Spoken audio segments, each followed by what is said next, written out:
And so it says in 2 Kings chapter 2 and verse 5, "And the sons of the prophets that were at Jericho came to Elisha, and said unto him, Knowest thou that the Lord will take away thy master from thy head today? And he answered, Yea, I know it. Hold ye your peace."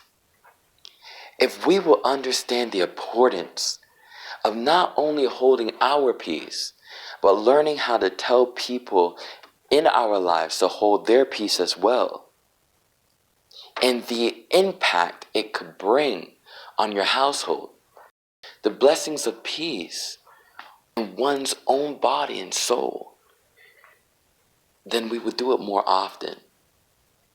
God doesn't just speak about faith in order to move a mountain. Faith is something that we have to live by.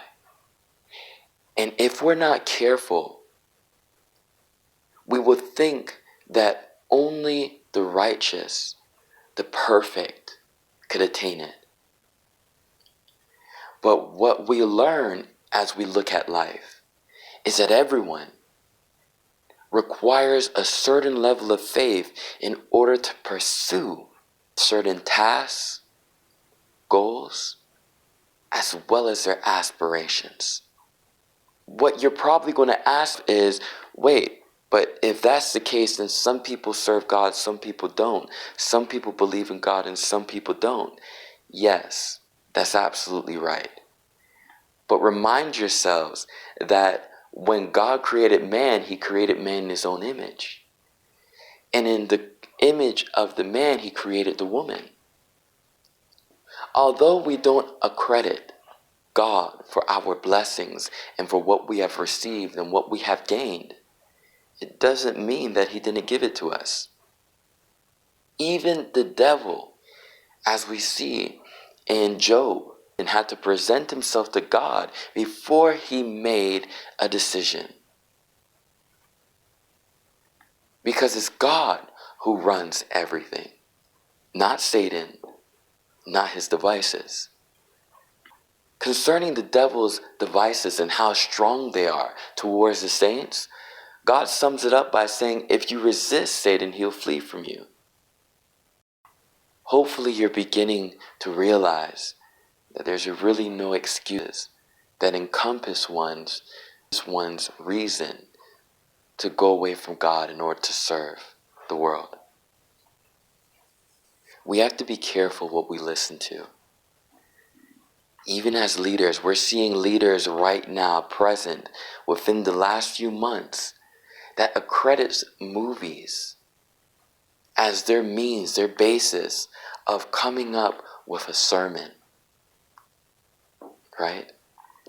And don't get me wrong, we draw from certain things, certain events within our lives, what we see, what we hear, but you have to be careful what you're bringing into the church. Because we're also sending a message that it's okay to watch these type of movies, horror movies, sexual movies, inappropriate movies, in order to gain something from it, as though God's word cannot teach us. As though there's no other way for us to gain a lesson from God. Look, I just want you to know that God's love for you is so real that he will bless you with tangible blessings. Blessings that you can feel. Blessings that you can touch. Blessings that are yours. But if you begin to doubt because your flesh is beginning to get eager, and you can't even wait a few days to receive what God has told you you will get, then maybe it's time that you take a step back before you think about taking 2 steps forward. Get prepared for God's blessing. It's not that he can't do it. It's that we don't have the faith to attain it.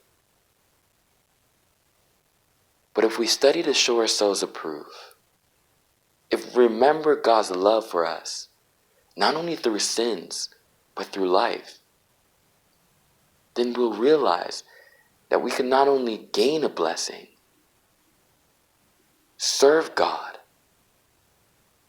and do what is right, but we can move mountains and help people to do the same. God bless.